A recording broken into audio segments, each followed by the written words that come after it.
Good evening, learners. ഇന്ന് നമ്മൾ പ്രധാനമായിട്ട് ഡിസ്കസ് ചെയ്യാൻ പോകുന്ന ഒരു മാർക്കറ്റ് സ്ട്രക്ചർ ആണ് ഒളിഗോപ്പൊളി. മാർക്കറ്റ് സ്ട്രക്ചർ പ്രധാനമായിട്ട് 4 ടൈപ്പാണ് പറഞ്ഞത്. ഒന്ന് പെർഫെക്റ്റ് കോമ്പറ്റീഷൻ, നമ്മൾ ആദ്യം കണ്ടു. രണ്ടാമത്തേത് മൊണോപ്പൊളി, ഇത് രണ്ടും എക്സ്ട്രീം കേസസ് ആണെന്ന് പറഞ്ഞു. പിന്നെ പറഞ്ഞ് മൊണോപ്പൊളിസ്റ്റിക് കോമ്പറ്റീഷൻ, അതായത് മൊണോപ്പൊളിയുടെയും പെർഫെക്റ്റ് കോമ്പറ്റീഷന്റെയും സവിശേഷതകൾ അടങ്ങിയിട്ടുള്ള ഒരു മാർക്കറ്റ് സ്ട്രക്ചർ. ഇന്നിപ്പോൾ നമ്മൾ ഡിസ്കസ് ചെയ്യാൻ പോകുന്നത് ഒളിഗോപ്പൊളി. ഒളിഗോപ്പൊളി എന്ന് പറഞ്ഞിട്ടുണ്ടെങ്കിൽ it's a market structure that lies between monopoly and monopolistic competition. കാരണം oligopoly is a market wherein only a few firms account for most of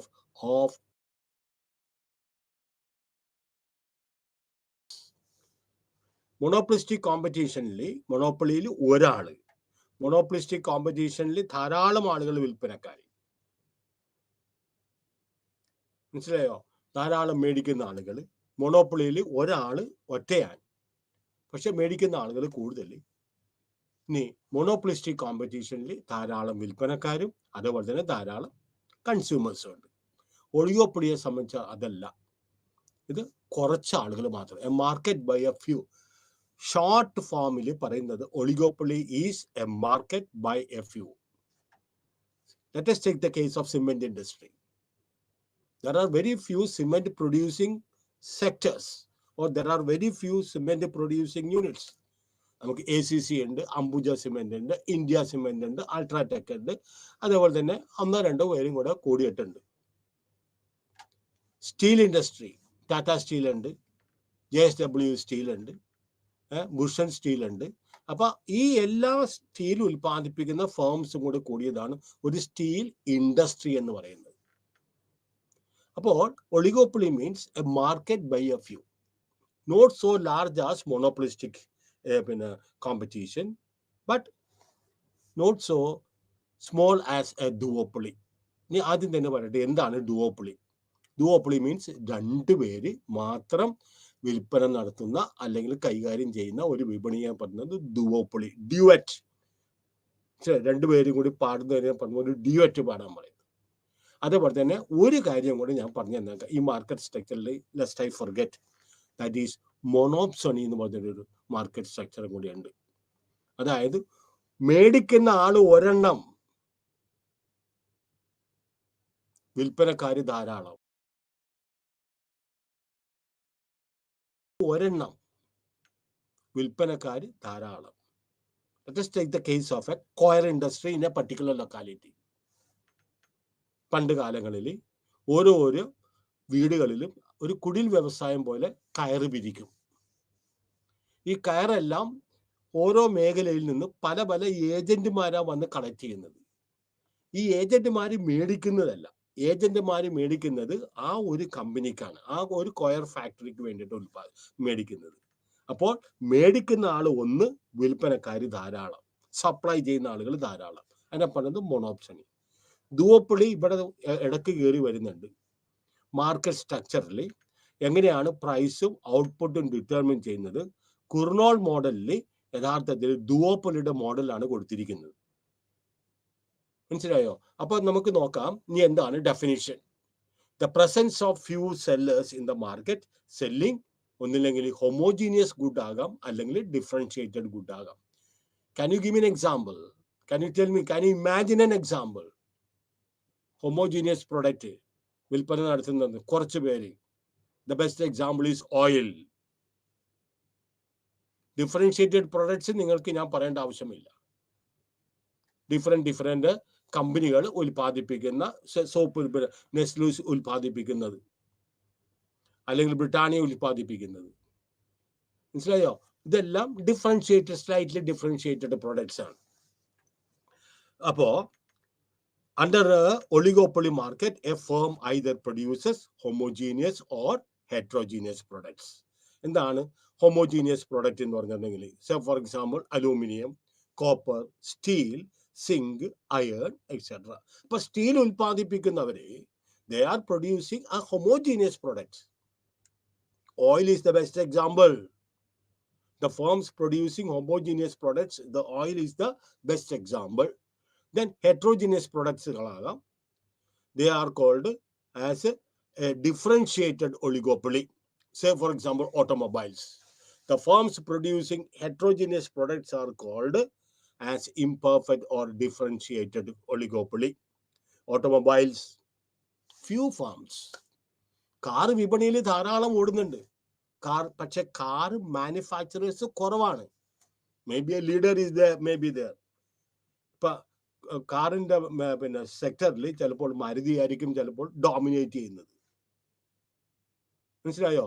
അതുപോലെ തന്നെ സോപ്പിന്റെ കാര്യത്തിൽ ചിലപ്പോൾ ഹിന്ദുസ്ഥാൻ ലിവറിന്റെ സോപ്പായിരിക്കും ചിലപ്പോൾ ഡോമിനേറ്റ് ചെയ്യുന്നത്. ഡിറ്റർജൻസിന്റെ കാര്യത്തിൽ, ടെലിവിഷന്റെ കാര്യത്തിൽ. മനസ്സിലായോ? മറ്റേതൊക്കെ പേരിന് കേൾക്കാന്ന് മാത്രമേ ഉള്ളൂ. പക്ഷേ there is always a dominating unit in every oligopoly. ഇപ്പൊ ഓയിലിന്റെ കാര്യത്തിൽ സൗദി അറേബ്യയാണ് leading producer. So it is almost behaving just like a monopoly. Refrigerators. ഇനി അടുത്തത് features of monopoly, oligopoly market. ഒന്ന് ഞാൻ പറഞ്ഞു ഫ്യൂ സെല്ലേഴ്സ് ആണുള്ളത്, കുറച്ച് പേര്. Few firms dominating the market enjoy a considerable control over the price of the product. അല്ലെ? Oil producing countries കുറച്ച് പേര് ഉണ്ടെങ്കിൽ പോലും അവര് ലോകത്തിന്റെ എല്ലാ മേഖലയിലുള്ള ഡിമാൻഡുകൾ, ഓയിലിന്റെ ഡിമാൻഡുകൾ അവർക്ക് മീറ്റ് ചെയ്യാൻ സാധിക്കും. That is the case of the local markets, the local structure. നോക്കുക, ചിലപ്പോൾ നമ്മുടെ മേഖലയിൽ ഒരു ബാങ്ക് ഉണ്ടാവുള്ളൂ. ആ ബാങ്ക് ആ ലൊക്കാലിറ്റിയിലെ എല്ലാ ആളുകളെയും അവർക്ക് സേവനം കൊടുക്കും. ഡെപ്പോസിറ്റ് സ്വീകരിക്കും, ലോണുകൾ കൊടുക്കും, മറ്റെല്ലാ സേവനങ്ങളും അവർ കൊടുക്കും. പെട്രോൾ പങ്ക്, ആ പെട്രോൾ ബങ്കില് അല്ലെങ്കിൽ പെട്രോൾ പമ്പ് കൊടുക്കുന്ന പെട്രോൾ കൊടുക്കുന്ന സ്ഥലത്ത് അവിടെ ഒരു ലൊക്കാലിറ്റിയിൽ സാധാരണ കച്ചവടങ്ങൾ നടത്തുന്ന പോലെ ഓരോ വീടിന്റെ മുമ്പിലും ഉണ്ടാവില്ല. It may be in one location, but it is able to satisfy the entire people in that locality. മനസ്സിലായോ? So automobile, soaps, then features, few sellers. There are few sellers, but customers are many. പക്ഷേ few firms dominating the market enjoy a considerable control over the price of the product. Few firms ആണെങ്കിൽ they are each one is behaving just like a monopolist. അവർക്ക് എന്തുമാത്രം produce ചെയ്യണമെന്ന് അവർക്ക് determine ചെയ്യാം, ഏത് പ്രൈസിൽ വിൽക്കണമെന്ന് പോലും അവർക്ക് വേണമെങ്കിൽ ഡിറ്റർമിൻ ചെയ്യാം. ഓരോ ഉൽപ്പന്നത്തിന്റെയും വാട്ട് ഈസ് ദിസ് സവിശേഷത ടാറ്റയാണ് പഠിപ്പിക്കുമ്പോൾ പറയും, Tata is a big organisation which is dealing in from salt to software. Salt നമ്മുടെ നിത്യോപയോഗ സാധനങ്ങളാണ്. മനസ്സിലായോ? ഹൈലി സൊഫിസ്റ്റിക്കേറ്റഡ് ആയിട്ടുള്ള സോഫ്റ്റ്വെയർ വരെ അവർ ഡീൽ ചെയ്യുന്ന ആളാണ്. There is no area where they have not entered. അതുപോലെ തന്നെ the Ambani groups also. അതുപോലെ തന്നെ big business magnates are here. They are dealing in products, and each of these firms, they have got complete control over the product which they are producing. They can determine how much to produce. എന്ത് മാത്രം ഉൽപ്പാദിപ്പിക്കണം, മനസ്സിലായോ? ഏത് വിലയ്ക്ക് വിൽക്കണം. Then interdependence. ഇനി market ബയോഫിയോൺ കുറച്ച് പേരേ ഉള്ളൂ. ഞാൻ ഉദാഹരണം പറഞ്ഞു, സ്റ്റീൽ സെക്ടറിൽ എത്ര കമ്പനികളാണ് സ്റ്റീൽ ഉൽപ്പാദിപ്പിക്കുന്നത്, കാറുകൾ ഉൽപ്പാദിപ്പിക്കുന്ന എത്ര കമ്പനികളാണ്. പക്ഷെ ഒരു കമ്പനി ഇഷ്ടം പോലെ കാറുകൾ ഉൽപ്പാദിപ്പിക്കുന്നുണ്ട്, പക്ഷെ ബ്രാൻഡ് നെയിം വെച്ച് നോക്കുമ്പോൾ ദാറ്റ് ഇസ് ഓൺലി വൺ. ഇപ്പൊ മാരുതി കാറ് ഇന്ത്യയിൽ സകല സ്ഥലത്തും ഉണ്ടാവും, പക്ഷെ the manufacture is only one. അപ്പൊ ഇന്റർഡിപെൻഡൻസ് എന്ന് പറഞ്ഞിട്ടുണ്ടെങ്കിൽ മാരുതി കൂടാതെ തന്നെ മറ്റു ഹോണ്ടക്കാരും പിന്നെ ഫോക്സ് വാഗൻകാരും അല്ലെങ്കിൽ പിന്നെ മറ്റ് ഏത് കമ്പനികളാണ്, പിന്നെ മഹീന്ദ്രയോ ഇവരെല്ലാവരും ഉൽപ്പാദിപ്പിക്കുന്നുണ്ട്. അപ്പൊ എന്താണ് പറഞ്ഞത്? ഈ ഇന്റർഡിപെൻഡൻസ് എന്ന് പറഞ്ഞിട്ടുണ്ടെങ്കിൽ ദേ ആർ ഓൾവേസ് കോഷ്യസ്. അടുത്ത ആള് എന്ത് ചെയ്യും എന്നുള്ള കാര്യം അവർക്ക് എപ്പോഴും അവരുടെ മനസ്സിൽ അവർക്ക് ഉണ്ടായിരിക്കണം. കാരണം ഒരാള് പ്രൈസ്, ഈ സെന്റൻസ് ഞാൻ പല പ്രാവശ്യവും പറയും, ശ്രദ്ധിച്ചോളണം. ഒരാള് പ്രൈസ് കൂട്ടിയാലും മറ്റേ ആള് പ്രൈസ് കൂട്ടൂല. അപ്പൊ മാരുതിക്കാര് പ്രൈസ് കൂട്ടിയിരുന്നെങ്കിൽ മറ്റ് കമ്പനിക്കാരൊന്നും കാർ ഉൽപ്പാദിപ്പിക്കുന്ന കമ്പനികളൊന്നും ചിലപ്പോൾ അവർ പ്രൈസ് താൽക്കാലികമായിട്ട് കൂട്ടണമെന്നില്ല. അപ്പൊ എന്ത് ചെയ്യും? പ്രൈസ് കൂട്ടുമ്പോൾ അവർക്കിപ്പോൾ അറിയാം ഏത് കാർ മേടിച്ചിട്ടുണ്ടെങ്കിലും ഇത്ര വർഷം നിൽക്കും, ഇത്ര അതിന്റെ പെർഫോമൻസ് ഉണ്ടാവും. അപ്പോൾ why should I go for Maruti car which is priced very high? അപ്പൊ അവരെന്ത് ചെയ്യും? ഈ വില കൂട്ടുന്ന ആള്, മനസ്സിലായോ? വില കൂട്ടുന്ന ആള് ഒരാള് വില കൂട്ടിയിട്ടുണ്ടെങ്കിൽ മറ്റൊരു വില കൂട്ടണമെന്നില്ല. കാരണം അവര് പതുക്കെ നിൽക്കും. ഈ മാരുതിക്കാരുടെ കസ്റ്റമേഴ്സിനെ പതുക്കെ അവർ ഇപ്പുറത്തേക്ക് പിടിച്ചെടുക്കാൻ നോക്കും. ആ സമയത്ത് ഇവർ ഹ്യൂജ് ഫ്രീ ബീസ് കൊടുക്കും, ഡിസ്കൗണ്ട്സ് കൊടുക്കും, ഹ്യൂജ് ഫ്രീ ബീസ് കൊടുക്കും മറ്റു കമ്പനിക്കാർ. അങ്ങനെ മാരുതിയുടെ കുറെ കസ്റ്റമേഴ്സിനെ ഇവർ ആ സമയത്ത് പിടിച്ചെടുക്കും. നേരെ മറിച്ച് ഒരാള് വില കുറച്ചിട്ടുണ്ടെങ്കിൽ മറ്റുള്ളവരും വില കൂട്ടാനായിട്ട് അവർ നിർബന്ധിതരാകും. സോ ഇതാണ് ഈ പറഞ്ഞ interdependence. Each one is very cautious about the action of other firms, competing firms. ഒരാൾ എന്ത് ചെയ്യുന്നു വളരെ സൂക്ഷ്മമായിട്ട് നോക്കിക്കൊണ്ടിരിക്കുന്നത്. ഒരാൾ എങ്ങനെയാണ് അഡ്വർടൈസ് ചെയ്യുന്നത് അതനുസരിച്ച് അവർ നോക്കിക്കൊണ്ടിരിക്കുന്നത്. ഒരാൾ എങ്ങനെയാണ് സെയിൽസ് പ്രൊമോഷൻ നടത്തുന്നത് അതനുസരിച്ച് അവർ നോക്കിക്കൊണ്ടിരിക്കുന്നത്. അപ്പോൾ ഓരോരുത്തരുടെ ആക്ഷനും അതനുസരിച്ച് ഈക്വൽ ആൻഡ് ഓപ്പോസിറ്റ് റിയാക്ഷൻസും വിപണിയിലുണ്ടാവും. ഞാൻ വീണ്ടും പറയുന്ന ആ സെന്റൻസ് മറക്കരുത്. ഒളിഗോപ്പൊളിയുടെ പ്രത്യേകത ഏതാണ്? ഇന്റർഡിപെൻഡൻസ് ആണ്. അതായത് ഒരാൾ വില കൂട്ടിയാൽ മറ്റുള്ളവർ വില കൂട്ടണമെന്നില്ല. അവർ പതുക്കെ സൈലന്റ് ആയിട്ടിരിക്കും.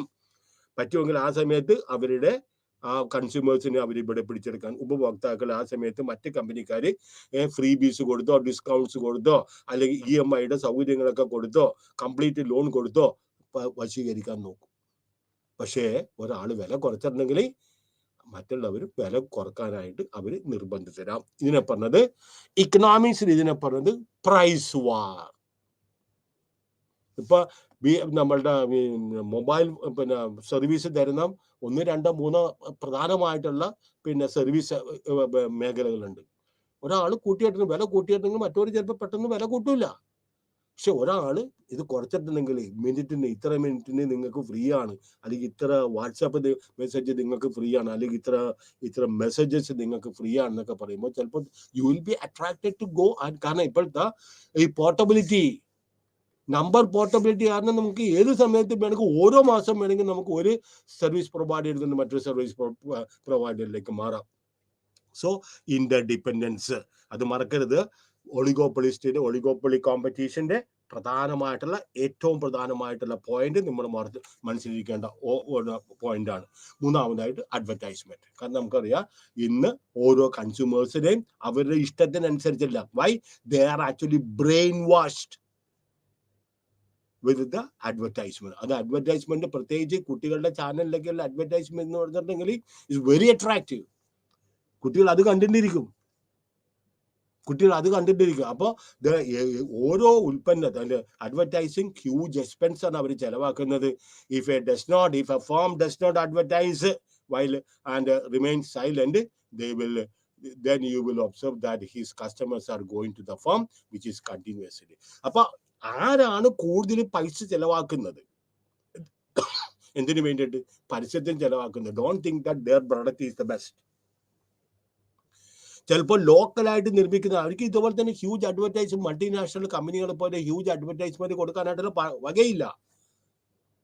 പക്ഷെ ചിലപ്പോൾ ചില local person, you go to Coimbatore and you buy some pump set ഉണ്ട്. പമ്പ് സെറ്റ് എങ്കിലും എടുത്തിട്ടുണ്ടെങ്കിൽ ഈ ബ്രാൻഡഡ് ആയിട്ടുള്ള സാധനങ്ങൾ പരസ്യം കൊടുത്ത് യഥാർത്ഥത്തിൽ വിൽപ്പന നടത്തുന്നതിനെക്കാട്ടേക്ക് 100 മടങ്ങ് ചിലപ്പോൾ ബെറ്റർ ആയിരിക്കും.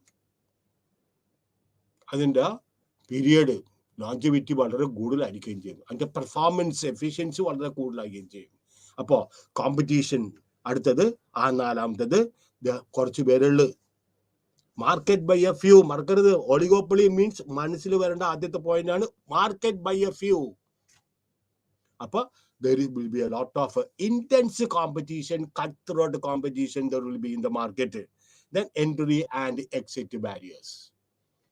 ആർക്ക് വേണമെങ്കിലും എപ്പോൾ വേണമെങ്കിലും exiting the industry is easy, but has to face certain അവിടെ വേർഡുകൾ ഒന്നിച്ചായിപ്പോയി. Barriers to entry into it is very very difficult. Barriers അടുത്ത വാക്കാണ് to, അടുത്ത വാക്കാണ് enter into it is very very difficult. ആർക്ക് വേണമെങ്കിൽ എപ്പോൾ വേണമെങ്കിലും പോകാം. പക്ഷേ ഇവരുടെ ഹ്യൂജ് ക്യാപിറ്റൽ സ്ട്രക്ചർ, ഇവരുടെ ആ ചട്ടക്കൂട്ടിൽ അവർ ഉൽപ്പാദിപ്പിക്കുന്ന വലിയ വലിയ മൾട്ടിനാഷണൽ കമ്പനികൾ ഉൽപ്പാദിപ്പിക്കുന്ന ചട്ടക്കൂട്ടിലേക്ക് സാധാരണ ഒരാൾക്ക് പെട്ടെന്ന് പ്രവേശിക്കാൻ പറ്റില്ല. ഗവൺമെന്റ് അത് ചിലപ്പോൾ പ്രോത്സാഹിപ്പിക്കില്ല. ബിക്കോസ് ഗവൺമെന്റ് റെഗുലേഷൻസ് വരുമ്പോൾ they will be always in favor of the large firms. അവർക്ക് അപ്രീതിപ്പെടുത്താനായിട്ടോ ഡിസ്പ്ലേസ് ചെയ്യാനായിട്ടും ഗവൺമെന്റ് വലിയ താല്പര്യമൊന്നുമില്ല. I don't think that the government will take any drastic measures against these multinational companies.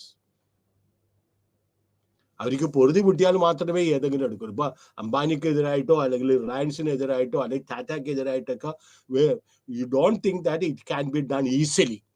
ചെയ്യൂലെന്ന് ഞാൻ പറയുന്നില്ല, മനസ്സിലായോ? Don't think that it can be done easily. So barriers could be, government entry ban ചെയ്യും. എങ്ങനെയാണ്? പല government എടുത്ത് പല പല മാർഗങ്ങളുണ്ട്. ലൈസൻസ് ഉണ്ട്, പേറ്റന്റ് ഉണ്ട്, ദെൻ ഇക്കോണമീസ് ഓഫ് സ്കെയിൽ. ഞാൻ നിങ്ങളുടെ അടുത്ത് പറഞ്ഞു ഇക്കോണമീസ് ആൻഡ് ഡിസ്ഇക്കോണമീസ് ഓഫ് സ്കെയിൽ. ഒരു കമ്പനി ഹ്യൂജ് ആയിട്ട് ലാർജ് സ്കെയിലായിട്ട് പ്രവർത്തിക്കുമ്പോൾ അവർക്ക് ധാരാളം ഇക്കോണമീസ് കിട്ടും, അവർക്ക് ധാരാളം അഡ്വാൻറ്റേജസ് കിട്ടും, ഗുണങ്ങൾ കിട്ടും. ഇലക്ട്രിസിറ്റി, മനസ്സിലായോ? ബൾക്കായിട്ട് അവർ മേടിക്കുന്ന റോ മെറ്റീരിയൽസ്, ഇതെല്ലാം അവർക്ക് മേടിക്കുമ്പോൾ റോഡ് കണക്ടിവിറ്റി, റെയിൽ കണക്ടിവിറ്റി, ആ കമ്പനിയിലെ സിമെന്റ് കമ്പനിയിലേക്ക്, അവർക്ക് വലിയ വലിയ സിമെന്റ് കമ്പനികളിലേക്ക് റെയിലിന്റെ കണക്ടിവിറ്റി ഒരു കമ്പനിയുടെ അകത്ത് കൊണ്ടുവന്ന് കൊടുക്കും. അല്ലെങ്കിൽ അത് ലോറിക്കകത്ത് കയറ്റി പിന്നെ അത് റെയിൽവേ സ്റ്റേഷനിലേക്ക് കൊണ്ടുവന്ന് അത് രണ്ടാമത് പിന്നെ പകർത്തി മുകളിലേക്ക് കയറ്റുക. അപ്പൊ കോസ്റ്റ് പെർ യൂണിറ്റ് ഗണ്യമായിട്ട് കൂടും. ഇതെല്ലാം അവർ കുറച്ച് കൊടുക്കും. Then technology, sometimes the government also regulates. Then lack of uniformity. കാരണം ഒളിഗോപ്പൊളിയിൽ മാർക്കറ്റ് ബൈ എ ഫ്യൂ ആണെങ്കിൽ ഇന്നിപ്പോൾ അദാനി ഗ്രൂപ്പിനെ പോലെയോ അംബാനി ഗ്രൂപ്പിനെ പോലെയുള്ള ഇപ്പൊ മൾട്ടിനാഷണൽ കമ്പനികൾ ഉണ്ടെങ്കിലും അവര് some are big, some are small. Every firm must keep an eye on the counterpart. ഞാൻ പറഞ്ഞ ഈ സെന്റൻസ് ഞാൻ എപ്പോഴും പറയും. സ്മോൾ ആണെങ്കിലും ലാർജ് ആണെങ്കിലും ഒരാളുടെ ആക്ഷൻ മറ്റേ ആളുടെ ഓരോരുത്തരുടെയും മനസ്സിൽ they will be very very cautious. Then causes of the existence of oligopoly. കാരണം എന്താണ്? ഒളിഗോപ്പൊളി എക്സിസ്റ്റ് ചെയ്യാനുള്ള കാരണം എന്താണ്? ഞാൻ പറഞ്ഞു, ലാർജ് ഇൻവെസ്റ്റ്മെന്റ് ഓഫ് ക്യാപിറ്റൽ. എല്ലാവർക്കും അത് അഫോർഡ് ചെയ്യാൻ പറ്റില്ല. പ്രത്യേകിച്ച് ന്യൂ എൻട്രന്റിന് ഇഷ്ടം പോലെ സങ്ക് ക്യാപിറ്റൽ ഉണ്ട്. സങ്ക് ക്യാപിറ്റൽ മീൻസ് ഒരു കമ്പനി തുടങ്ങുമ്പോൾ തന്നെ കുറച്ച് മെഷീനറി വേണം, ആളുകൾക്ക് താമസിക്കാനായിട്ടുള്ള ക്വാർട്ടേഴ്സ് വേണം. ഇതെല്ലാം ഇറവക്കബിൾ ആണ്, പെട്ടെന്ന് നമുക്ക് പിൻവലിക്കാൻ പറ്റൂല. റോ മെറ്റീരിയൽസിന്റെ വില എന്ന് പറഞ്ഞിട്ടുണ്ടെങ്കിൽ ഉൽപ്പാദിപ്പിച്ചാൽ മാത്രമേ റോ മെറ്റീരിയൽസിന് ചെലവാക്കേണ്ട ആവശ്യമുള്ളൂ. ഉൽപ്പാദിപ്പിച്ചാൽ മാത്രമേ നമുക്ക് ടൈപ്പിസ്റ്റിന് നമുക്ക് ശമ്പളം കൊടുക്കേണ്ട ആവശ്യമുള്ളൂ. ഉൽപ്പാദിപ്പിച്ചാൽ മാത്രമേ നമ്മൾക്ക് പിന്നെ വേരിയബിൾ കോസ്റ്റ് റോ മെറ്റീരിയൽസ് നമുക്ക് മേടിക്കേണ്ട ആവശ്യം വരുള്ളൂ. പക്ഷെ സങ്ക് കോസ്റ്റ് മീൻസ് ഒരു കമ്പനി തുടങ്ങുമ്പോൾ തന്നെ ഇന്ന ഒരു ബിൽഡിംഗ് വേണം, സ്ട്രോങ് ആയിട്ടുള്ള ഡിസൈൻഡ് ആയിട്ടുള്ള ഒരു ബിൽഡിംഗ് വേണം, മെഷീനറി വേണം, മനസ്സിലായോ? പെർമനന്റ് സ്റ്റാഫ് വേണം. ഇതെല്ലാം സങ്ക് കോസ്റ്റ് ആണ്. സങ്ക് കോസ്റ്റ് സങ്ക് മീൻസ് കുഴിച്ചിടുന്ന കോസ്റ്റ് ആണിത്. All these cannot be recovered very fast. അപ്പോൾ the huge investment, large investment ആണ് due to large requirement. Additional output to the existing level may depress prices. അപ്പോൾ പുതിയ ആളുകൾ ഇതിനകത്ത് പ്രവേശിച്ചിട്ടുണ്ടെങ്കിൽ മനസ്സിലായോ, ഈ ഔട്ട്പുട്ട് ഗണ്യമായിട്ട് വർദ്ധിക്കും. 5 പേരോ 6 പേരോ ഉൽപ്പാദിപ്പിക്കുന്ന സ്ഥലത്ത് ഇനിയും 1, 2, 3 ആളുകൾ കൂടുമ്പോൾ supply will become large. Supply കൂടുമ്പോൾ എന്താ സംഭവിക്കുന്നത്? മനസ്സിലായോ? സപ്ലൈ കൂടുമ്പോൾ പ്രൈസസ് ഗണ്യമായിട്ട് കുറഞ്ഞു പോകും. അപ്പൊ അത് അവർക്ക് അഫോർഡ് ചെയ്യാൻ പറ്റില്ല. Then control of indispensable resources. പുതിയതായിട്ട് തുടങ്ങുന്ന ഒരാൾക്ക് ചില സ്ട്രാറ്റജിക് ആയിട്ട് ചില വിഭവങ്ങളുണ്ട്. വിഭവങ്ങളൊക്കെ അവർക്ക് പെട്ടെന്ന് ലഭ്യമാക്കാനായിട്ട് വലിയ ബുദ്ധിമുട്ടായിരിക്കും. മനസ്സിലായോ? ഇവിടെ എല്ലാം ലോങ് ടേം കോൺട്രാക്ട് വെച്ചിരിക്കുന്നത്. 25 years നിങ്ങൾക്ക് ഇത്രയും സാധനം തന്നുകൊള്ളാം. ഇപ്പൊ റഷ്യയും ഇന്ത്യയായിട്ട് പെർപ്പച്വൽ ഫ്രണ്ട്ഷിപ്പാണ്. അന്ന് ഇന്ദിരാഗാന്ധി ഉള്ള സമയത്ത് പെർപ്പച്വൽ ഫ്രണ്ട്ഷിപ്പിന്റെ എഗ്രിമെന്റ് അവർ വെച്ചിരിക്കുന്നത്. They cannot become enemies. അപ്പൊ അതേപോലെ തന്നെ ലോങ് ടേം കോൺട്രാക്ടിന്റെ ഒരു കമ്പനി മറ്റേതെങ്കിലും ഈ പ്രത്യേകിച്ച് വിഭവങ്ങൾ കൊടുക്കും. ഞങ്ങൾ ഇത്ര വർഷത്തേക്ക് ഞങ്ങൾ LNG ലിക്വിഫൈഡ് നാച്ചുറൽ ഗ്യാസ് നിങ്ങൾക്ക് തന്നേക്കാം. അല്ലെങ്കിൽ പെട്രോനെറ്റ് LNG നിങ്ങൾക്ക് ഇത്ര വർഷത്തേക്ക്, അത് ഒരു ദിവസത്തേക്കല്ല അവർ മേടിക്കുന്നത്. Okay, control of indiscipline, legal restrictions. ഞാൻ പറഞ്ഞു എല്ലാവർക്കും ഇതിനകത്ത് പ്രവേശിക്കാൻ പറ്റൂല, കാരണം പേറ്റന്റ് ഉണ്ട്, മറ്റേ ഇതൊക്കെ ഉണ്ട്. അപ്പൊ patents have led to many important industrial monopolies in many developed countries. Then economies of scale പറഞ്ഞു. ഇക്കോണമീസ് ഓഫ് സ്കെയിൽ മീൻസ് ചില കമ്പനികൾ ലാർജ് ആയിട്ട് പ്രവർത്തിക്കുന്ന കാരണം അവർക്ക് കിട്ടുന്ന ബൾക്കായിട്ട് റോ മെറ്റീരിയൽസ് മേടിക്കുമ്പോൾ കുറെ കൺസെഷൻസ് കൊടുക്കും.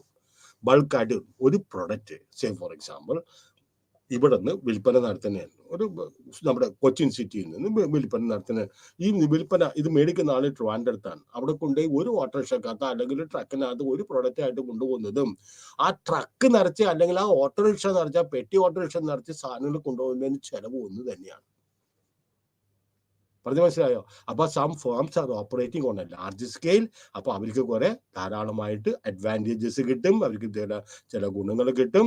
And demand, it is possible that the demand may be satisfied by a large number of firms.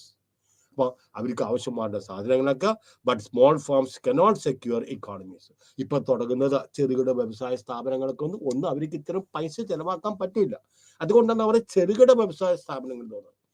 Micro enterprises ഉണ്ട്, സ്മോൾ സ്കെയിൽ ഉണ്ട്, മീഡിയം സ്കെയിൽ ഉണ്ട്, ലാർജ് സ്കെയിൽ ഉണ്ട്. ഇതുപോലെ തന്നെ കാറ്റഗറൈസ് ചെയ്തിരിക്കുന്നത് not on the basis of name, അല്ലെങ്കിൽ അഴക് കൊണ്ടല്ല, on the basis of the amount of investment which they have made. The firms attain such a huge size and just a few of them can satisfy the entire demand. Example, automobile. ഞാൻ പറഞ്ഞു automobile industries വ്യവസായ സ്ഥാപനങ്ങൾ കുറവ് ഉള്ളെങ്കിലും ഇന്ത്യയിലുള്ള എല്ലാ ആളുകൾക്കും അവർക്ക് തൃപ്തിപ്പെടുത്താനായിട്ട് അവർക്ക് സാധിക്കുന്നുണ്ട്. Even there is A waiting period. ചില കാറുകളൊക്കെ നമുക്ക് മേടിക്കുന്നത് ഇന്ത്യയിൽ ഉണ്ടാക്കുന്ന മാരുതിയുടെ കാറുകൾ, ചിലപ്പോൾ ചില കാറുകൾ മേടിക്കുകയാണെങ്കിൽ ചിലപ്പോൾ you may have to wait minimum 3 months. എല്ലാ ബ്രാൻഡും ഇല്ല, മനസ്സിലായോ? That means they are able to satisfy the demand of almost all the producers.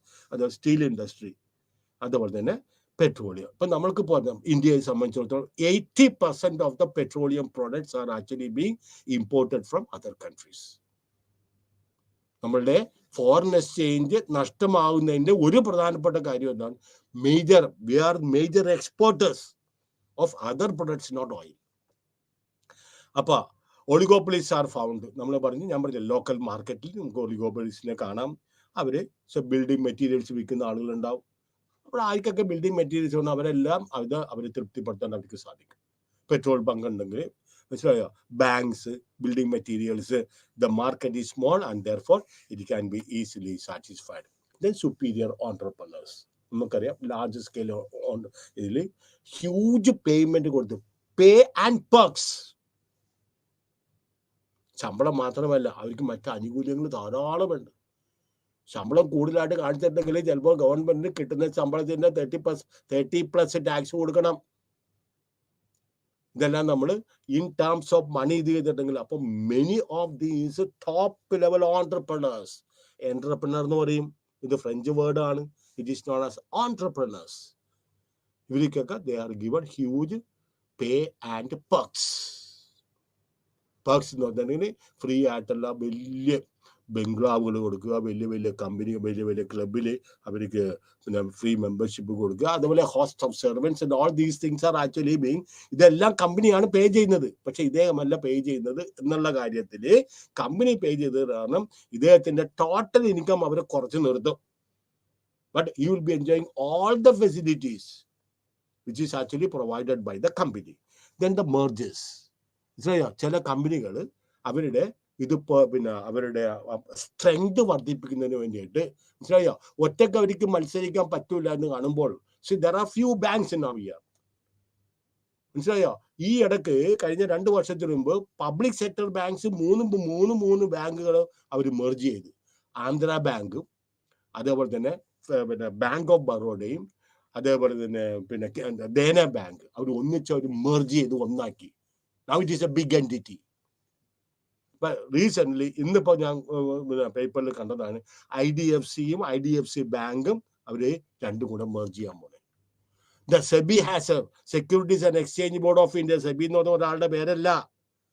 SEBI, Securities and Exchange Board of India, they have already given in principle, they have given the sanction for the merger of two big entities, that is HDFC and HDFC Bank. എന്തിനാണ് merge ചെയ്യുന്നത്? ഒറ്റയ്ക്ക് മത്സരിക്കാനായിട്ട് ബുദ്ധിമുട്ടാണ്, ഒറ്റയ്ക്ക് അടിപിടി കൂടാനായിട്ട് അത് മത്സരിക്കാനായിട്ട് ബുദ്ധിമുട്ടാണെന്ന് തോന്നുമ്പോൾ അടുത്ത ആളെ കൂടെ കൂട്ടുപിടിക്കും. സോ നിങ്ങൾക്ക് എക്സ്ട്രാ പവർ കിട്ടണേണ്. ഇപ്പോൾ ഒരാളല്ല ഫൈറ്റ് ചെയ്യാനായിട്ട്, you are getting extra power. So mergers or two more independent firms, and it will include by increasing the power of these sectors. They will have more resources. Bank നമ്മൾ merge ചെയ്യും. ഇപ്പൊ federal ബാങ്കും south Indian ബാങ്കും തമ്മിൽ merge ചെയ്തിട്ട് വലിയ ഗുണമൊന്നുമില്ല. കാരണം രണ്ടിന്റെയും ബേസ് കേരളത്തിൽ തന്നെയാണ്. നേരെ മറിച്ച് നോർത്ത് ഇന്ത്യയിൽ ബേസ് ആയിട്ടുള്ള ഒരു ബാങ്കും സൗത്ത് ഇന്ത്യയിൽ, അത് കേരളത്തിൽ ബേസ് ഉള്ള ഒരു ബാങ്കും തമ്മിൽ മെർജ് ചെയ്തിട്ടുണ്ടെങ്കിൽ ഈ നോർത്ത് ഇന്ത്യയിലുള്ള എല്ലാ ഫെസിലിറ്റീസും, ബാങ്കിങ് ഫെസിലിറ്റീസും പിന്നെ ഈ സൗത്ത് ഇന്ത്യ കേരളത്തിലുള്ള ബാങ്കിന് അവൈൽ ചെയ്യാൻ പറ്റും. അപ്പൊ അവർക്ക് അവിടെ പോയിട്ട് ഒരു ബ്രാഞ്ച് തുടങ്ങണോ അല്ലെങ്കിൽ ATM തുടങ്ങേണ്ട ആവശ്യമൊന്നുമില്ല. നേരെ മറിച്ച് സൗത്ത് ഇന്ത്യൻ ബാങ്കും അതേപോലെ തന്നെ പിന്നെ ഫെഡറൽ ബാങ്കും കൊണ്ട് മെർജ് ചെയ്തിട്ടുണ്ടെങ്കിൽ ഏറ്റവും കൂടുതൽ ശാഖകൾ ഉള്ളത് ഈ രണ്ട് ബാങ്കിനും കേരളത്തിലാണ്. കേരളത്തിലെ ജനങ്ങൾക്ക് അത് അവരുടെ സർവീസ് ചിലപ്പോൾ സർപ്ലസ് ആയി പോകും. അപ്പോൾ merger and acquisitions, the difficulties of entry in to the industry, ഞാനത് പറഞ്ഞു കഴിഞ്ഞു. It is very difficult. കാരണം എക്സിറ്റ് ചെയ്യാം, പക്ഷെ എൻ്റർ ചെയ്യുന്നതിന് വേണ്ടിയിട്ട് വളരെ വളരെ ബുദ്ധിമുട്ടാണ്. ഇത് പ്രൈസ് ആൻഡ് ഔട്ട്പുട്ട് ഒരു പ്രധാനപ്പെട്ട കാര്യം ഞാൻ പറയാൻ പോണേ. മനസ്സിലായി? അടുത്തത് ഡയഗ്രാം ഒക്കെ വരും, ചിലപ്പോൾ അത് എക്സ്പ്ലെയിൻ ചെയ്തു പോകാൻ സമയം ഉണ്ടാവില്ല. പെർഫെക്റ്റ് കോമ്പറ്റീഷനിൽ average revenue curve horizontal to the X axis. കാരണം എന്താണ്? Product is homogeneous. നേരെ മറിച്ച് മൊണോപ്പൊളിയിൽ it is a downward sloping curve. Monopolistic competition, it is a downward stopping from left to right. But here, there is a discontinuity in the average revenue curve അല്ലെങ്കിൽ demand curve. കാര്യം എന്താണെന്ന് പറഞ്ഞാൽ മനസ്സിലായോ? അത് average revenue curve മറ്റ് market സ്ട്രക്ചറിനെ പോലെ continuity ഇല്ല, ഇടയ്ക്ക് വെച്ച് ബ്രേക്ക് ആയി പോകും.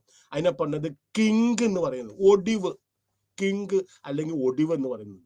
ദ കിങ്ഡ് ഡിമാൻഡ് കർവ് എന്നാണ് നമ്മൾ യഥാർത്ഥത്തിൽ നമ്മളുടെ ഒളിഗോപോളിസ്റ്റിക് കോമ്പറ്റീഷനിലെ AR കർവിന് അല്ലെങ്കിൽ ഡിമാൻഡ് കർവിന് ഇടയ്ക്ക് വെച്ച് ഒരു ഒടിവ് വരും. ആ ഒടിവ് വരുന്നതിന്റെ പ്രധാനപ്പെട്ട കാര്യം എന്താണ്? മനസ്സിലെ ഞാൻ ആദ്യം പറഞ്ഞ ഓർത്തിരിക്കണം എന്ന് പറഞ്ഞത്, ഒരാള് വില കുറച്ച് interdependence. Each firm is depending upon others for their decisions with regard to output and price. ഒരാൾ എന്തുമാത്രം ഉൽപ്പാദിപ്പിക്കുന്നു അതനുസരിച്ച് ഉൽപ്പാദിപ്പിക്കും. എക്സസ് കപ്പാസിറ്റി ഉൽപ്പാദിപ്പിച്ചിട്ട് കാര്യമില്ല, രണ്ടുപേരും നഷ്ടത്തിൽ പോകും. അപ്പോ ഒരാളുടെ ആക്ഷൻ മറ്റുള്ളവരെ ഏത് വിധത്തിൽ അവർ റിയാക്ട് ചെയ്യും എന്നുള്ളത് മനസ്സിൽ വെച്ചുകൊണ്ടായിരിക്കും. അതിനെ പറഞ്ഞത് ഇന്റർ ഡിപ്പെൻഡൻസ്. മറ്റു ഒരു മാർക്കറ്റ് സ്ട്രക്ചറിലും കാണാത്ത ഒരു ഏറ്റവും പ്രധാനപ്പെട്ട സവിശേഷതയാണ് ഒളിഗോപ്പൊളിയിൽ. എന്താണ്? The average revenue curve is a continuous, not a continuous curve. ഇടയ്ക്ക് വെച്ച് ബ്രേക്കപ്പ് ആവും. അതിനെ പറഞ്ഞത് കിങ് വരും, ഒരു ഒടിവ് വരും. അതിനെ പറഞ്ഞത് kinked demand curve under oligopoly means എന്താണ്? ഒടിവ്, വക്രം. അത് കാരണം എന്താണ്?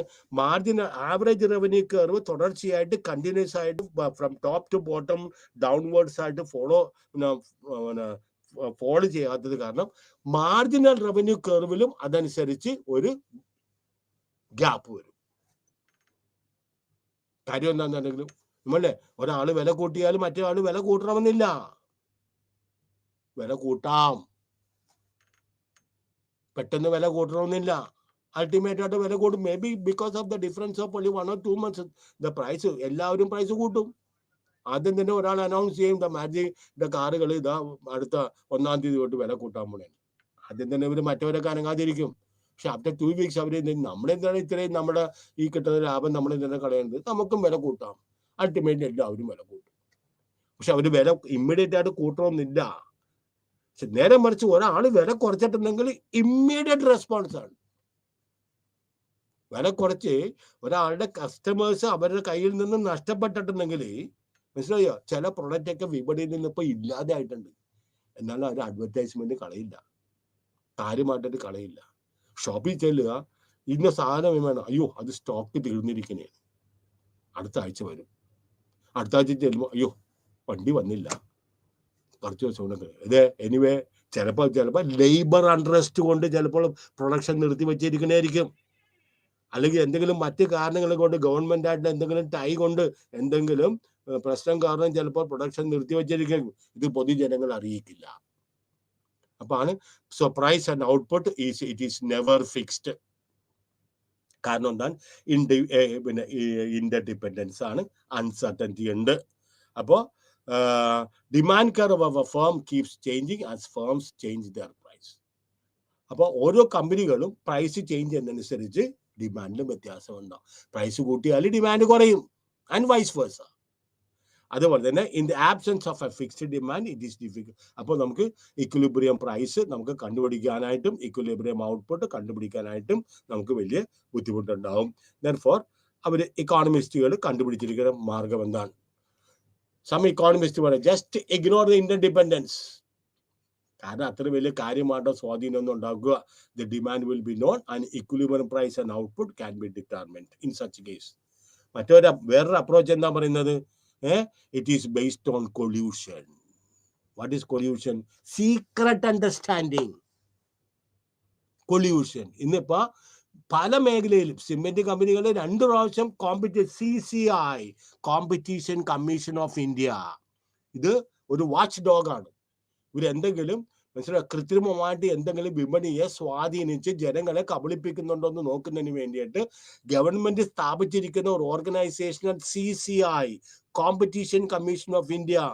ഇവര് അൺസ്ക്രൂപ്പുലസ് ആയിട്ട് മനസ്സാക്ഷി ഇല്ലാതെ എന്തെങ്കിലും പെരുമാറിയിട്ടുണ്ടെങ്കിൽ, അത് യഥാർത്ഥത്തിൽ അത് തെളിഞ്ഞിട്ടുണ്ടെങ്കിൽ അവർക്ക് ഹ്യൂജ് ഫൈൻ ആയിരിക്കും വരുന്നത് ഈ കമ്പനിക്കെതിരായിട്ട്. റിമെമ്പർ, ACCക്ക് എതിരായിട്ടും അംബുജ സിമെന്റിനെതിരായിട്ടൊക്കെ ഈ കോമ്പറ്റീഷൻ കമ്മീഷൻ അവർ പ്രൈസ് കൃത്രിമമായിട്ട് കയറ്റിക്കൊണ്ടു പോവുക, not on the basis of demand and supply. ഒരു ദിവസം കാരണം എന്താ, ഇറ്റ് ഈസ് ഇൻഡിസ്പെൻസിബിൾ. സിമെന്റ് നമുക്ക് വേണം, lot of construction, real estate, construction, flat, ഇതൊക്കെ നടക്കണേണ്. അപ്പൊ സിമെന്റ് വില കൂടിയെന്ന് പറഞ്ഞിട്ട് അവർക്ക് കയ്യും കെട്ടിയിരിക്കാൻ പറ്റില്ല. കാരണം there are other people who are actually depending upon these masons. അപ്പൊ മെയ്സൺസ് ആണ് സിമെന്റ് കൂടുതലായിട്ട് ഉപയോഗിക്കുമ്പോൾ ഈ മെയ്സൺസിന്റെ പണി പൂർത്തിയായാലും മറ്റു മേഖലയിലെ ആളുകൾക്ക് ഇതിനകത്ത് പ്രവേശിക്കാൻ പറ്റുള്ളൂ. കൺസ്ട്രക്ഷൻ ഈസ് നോട്ട് അതൊരു സിമ്പിൾ പ്രസ്ഥാനമല്ല, മനസ്സിലായോ? കൺസ്ട്രക്ഷൻ എന്ന് പറഞ്ഞാൽ ഒരു ഹ്യൂജ് ഒരു നെറ്റ്വർക്കാണ്. വേറെ lot of people from different areas are involved. ഇപ്പൊ സിമെന്റ് ഇല്ലെങ്കിൽ കൺസ്ട്രക്ഷൻ ഉണ്ടാവില്ല, കൺസ്ട്രക്ഷൻ ഇല്ലെങ്കിൽ എന്തുണ്ടാവില്ല, ടൈല് കമ്പനികളൊക്കെ ആകെ ഇതായിരിക്കും. ടൈല് കമ്പനി, പിന്നെ സ്റ്റീൽ കമ്പനികൾ ഒക്കെ പിന്നെ they will come to a standstill. പിന്നെ അതുപോലെ തന്നെ പിന്നെ മറ്റേ ഫർണിഷ് ചെയ്യുന്ന സാധനങ്ങൾ, പെയിന്റ്, ഇതെല്ലാം they will come to a standstill. ഇഷ്ടംപോലെ കോൺട്രാക്ടേഴ്സ് ഉണ്ട്, ഇത് സപ്ലൈ ചെയ്യുന്ന ആളിലൊക്കെ ഇവർക്കൊക്കെ തൊഴിലില്ലാതെ വരും. അപ്പോ ഒളിഗോപോളിസ്റ്റിക് ഫോമിലി ദ കാർട്ടൽ മീൻസ് അല്ലെങ്കിൽ കൊള്യൂഷൻ മീൻസ് സീക്രട്ട് അണ്ടർസ്റ്റാൻഡിംഗ് ആണ്. That is a situation they agree to work together in the international market. One firm is chosen as. അപ്പോൾ കൊള്യൂഷൻ മീൻസ് ഏതെങ്കിലും ഇപ്പൊ ഓയിൽ ഉൽപ്പാദിപ്പിക്കുന്ന കാര്യത്തിൽ ഏതെങ്കിലും ഇപ്പൊ ഞാൻ പറഞ്ഞു സൗദി അറേബ്യയാണ് leading producer of oil, crude oil produce ചെയ്യുന്നു. അപ്പൊ സൗദി അറേബ്യന് ഒരു ലീഡറായിട്ട് അങ്ങനെ എല്ലാ മറ്റു ഓയിൽ പ്രൊഡ്യൂസിങ് കമ്പനികൾ ഈ കൊള്യൂഷനിലുള്ള അല്ലെങ്കിൽ ഈ ഓർഗനൈസേഷനിലെ കാർട്ടൽ എന്ന് പറയാം, കൊല്യൂഷൻ എന്ന് പറയാം. ഈ കാർട്ടലിലല്ല എല്ലാവരും കൂടെ അതിന്റെ നേതാവിനെ തിരഞ്ഞെടുക്കും. നേതാവിന്റെ അടുത്ത് പറയും you fix the price, you fix the quantity. ഓരോ രാജ്യങ്ങളും എത്ര രൂപക്ക് എന്തുമാത്രം ഉൽപ്പാദിപ്പിക്കണം, ഓരോ രാജ്യങ്ങളും ഓരോ ഈ ഓയിൽ എത്ര രൂപക്ക് വിൽക്കണം.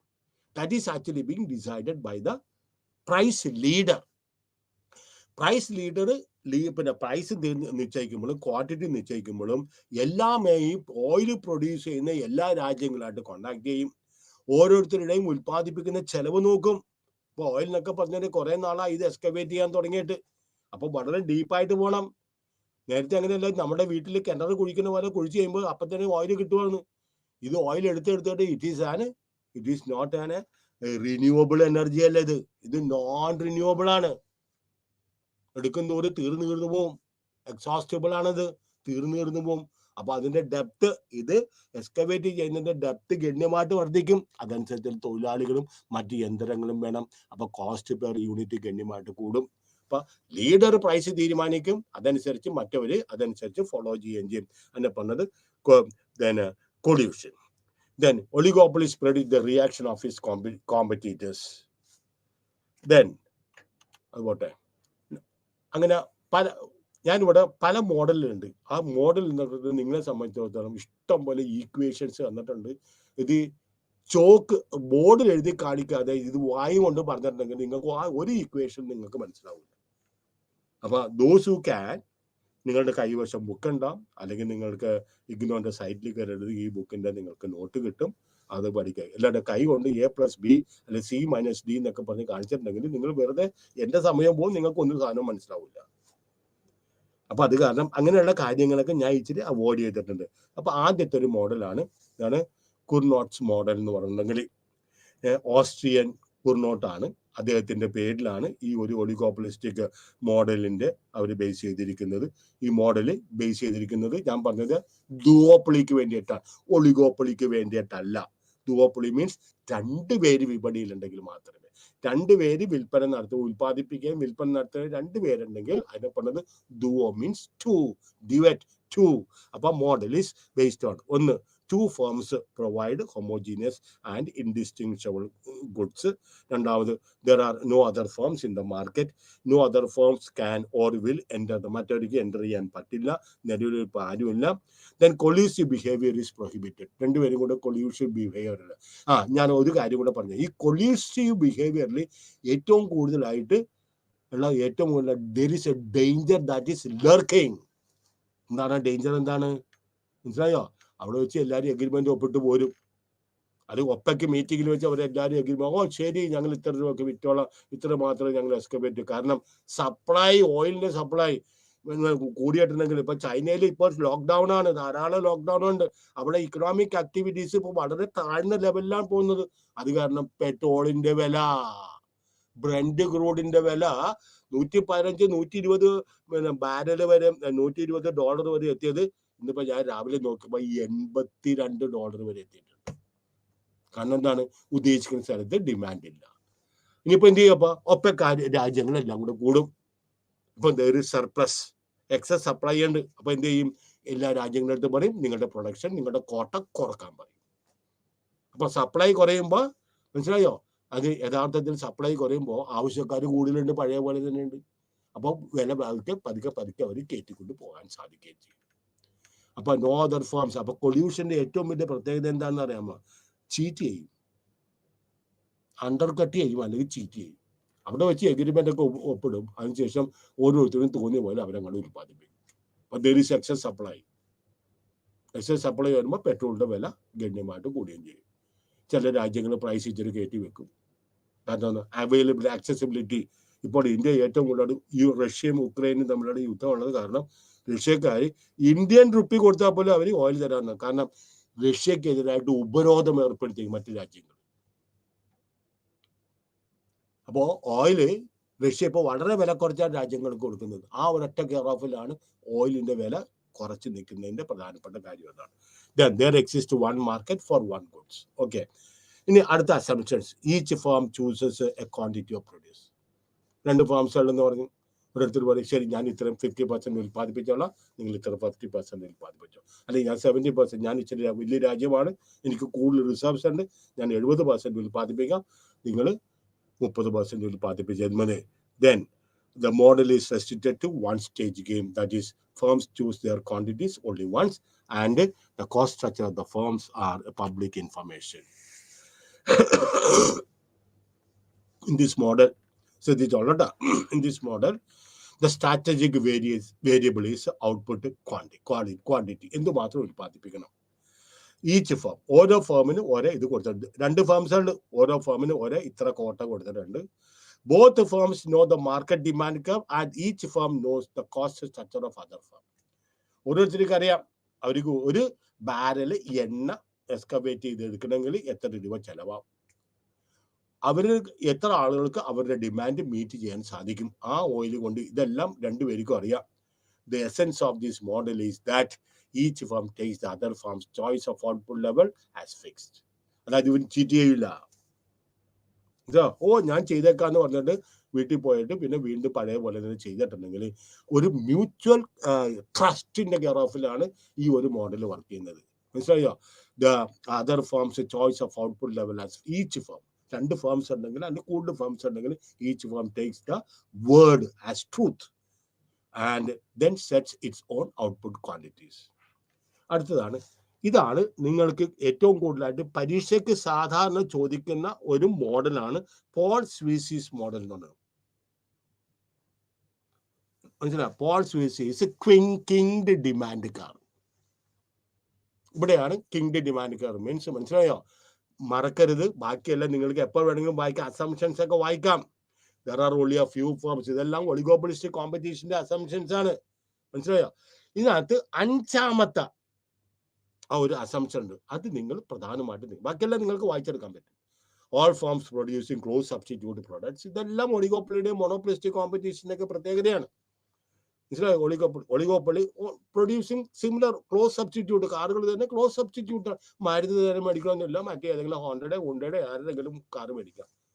വലിയ വ്യത്യാസമൊന്നും ഉണ്ടാവില്ല. കാര്യമായിട്ടുള്ള കാരണം അതനുസരിച്ചുള്ള വലിയ വ്യത്യാസം ഉണ്ടെങ്കിൽ അതനുസരിച്ചുള്ള എക്സ്ട്രാ ഫീച്ചേഴ്സ് അതിന് ഉണ്ടായിരിക്കണം. അത് വെറുതെ വലിയ കാർ ഉണ്ടാക്കിയിട്ട് ഒരു ഫീച്ചേഴ്സ് ഇല്ലെങ്കിൽ നോബഡി വിൽ ബൈ. അപ്പോ ഈ ബാക്കി assumptions, a set of prices of producers order been determined and these prices prevail in the market. ഒളിഗോപോളിസിനെ സംബന്ധിച്ചിടത്തോളം ഒരു സെറ്റ് കാറിന് മനസ്സിലായോ, ഒരു ബാച്ച് കാർ ഇറക്കുമ്പോൾ അതിന് ലോ ബേസ് മോഡൽ ഉണ്ട്, മീഡിയം മോഡൽ ഉണ്ട്, ഹൈ എൻഡ് മോഡൽ ഉണ്ട്. 3നും വെവ്വേറെ കാശ് കൊടുക്കണം. മനസ്സിലായോ? Product differentiation. മനസ്സിലായോ? Product difference. ഒരാൾ തന്നെ 3 തരത്തിലുള്ള വസ്തുക്കൾ ഉൽപ്പാദിപ്പിക്കും. Basis one and the same. 3 തരത്തിലുള്ള ഹൈ എൻഡ് മറ്റേ എൻഡിനൊക്കെ പറഞ്ഞ് എന്തെങ്കിലും ഒരു നിസ്സാരമായിട്ടും നല്ലൊരു ചാമിങ് ആയിട്ട് ഒരു പേരും കൊടുത്ത് കുറച്ച് ഫീച്ചേഴ്സ് ഒക്കെ കൊടുത്ത്, മനസ്സിലായോ, നല്ലൊരു അഡ്വർടൈസ്മെന്റ് നടത്തി ഏതെങ്കിലും ഒരു സിനിമ മോഡലിനെ കൊണ്ടുവന്നിട്ട് അതിൻ്റെ കാറിന്റെ പുറത്ത് ഇരുത്തിയോ അല്ലെങ്കിൽ നിർത്തുകയോ ചെയ്ത് ആളുകളുടെ അടുത്ത് ഈ അഡ്വർടൈസ്മെന്റ് കാശ് മേടിക്കുക. അതിനകത്ത് 5ാമത്തെ ഇത് മറക്കരുത്. എന്താണ്? Each firm believes that if it reduces the price of the, ഞാൻ പറഞ്ഞ ഒരാൾ പ്രൈസ് കുറച്ചിട്ടുണ്ടെങ്കിൽ reduce the rival firms also will reduce the price. പക്ഷെ ഒരാൾ വിൽപ്പന പ്രൈസ് കൂട്ടിയാൽ മറ്റൊരു കൂട്ടണമെന്നില്ല. ഒരാൾ വില കുറച്ചിട്ടുണ്ടെങ്കിൽ മറ്റവര് കൂട്ടണം. അതുകൊണ്ടാണ് average revenue curve is a downward stopping curve but not continuous curve എന്ന് പറയുന്നത്. ഓക്കെ, ഇവിടെ കിങ്ഡ് ഡിമാൻഡ് കർവ്. മനസ്സിലായോ? small d and d1 it is actually being king at the point r. It is this one എന്താണ്? it is a king എന്ന് പറയുന്നത്. അപ്പോൾ നമ്മൾ എന്താ പറയുന്നത്? d ആണ് ഒരു ഡിമാൻഡ് കർവ്, d1 വേറൊരു demand curve, and d1 demand curve they are meeting at the point r, and therefore d1 is known as the kinked demand curve എന്ന് പറയുന്നത്. എന്താണ്? It is relatively flatter. DD1, that is the magnitude of change in demand for its product, and its price change would be relatively larger. When particular firm in the industry changes the price of its product, all other firms keeping their prices constant, the firm's demand curve will be relatively flatter. Demand curve D1 relatively flatter ആണ്. മറ്റേ കണ്ടേ, since D1ഉം വലിയ capital letter D1ഉം ഒന്നിച്ച് ഒരു point 6 അവര് intersect ചെയ്യുന്നത് കാരണം the D and capital D, that is known as the kinged demand curve. Okay, same thing. This is because at the firm produces. Okay, the analysis of the kinged demand curve ഇതും കൂടെ നിങ്ങൾ നോക്കുക. Okay, the demand curve, average revenue curve. It is not continuous. Average revenue curve is not continuous. Okay, D യിൽ നിന്ന് M വരെ, capital M വരെ, it is a downward sloping curve. അതിനുശേഷം M തൊട്ട് N വരെ ഒരു ഗ്യാപ്പ് ഉണ്ട്. അവിടെയാണ് M at the point M ആണ് ഡിമാൻഡ് കർവിൽ ഒരു ഒടിവ് വന്നിരിക്കുന്നത്. അതുകൊണ്ടാണ് ഒടിവ് വക്രം എന്ന് പറയുന്നത്. സ്വീസീസ് Paul Sweezy's kinked demand curve. നേരെ മറിച്ച് NB അതിൽ നമ്മുടെ ഇതിന്റെ ബാക്കിയുള്ള RD-യുടെ ഡിമാൻഡ് കർവിന്റെ RD-യുടെ ബാക്കിയാണ് NB എന്ന് പറയുന്നത്.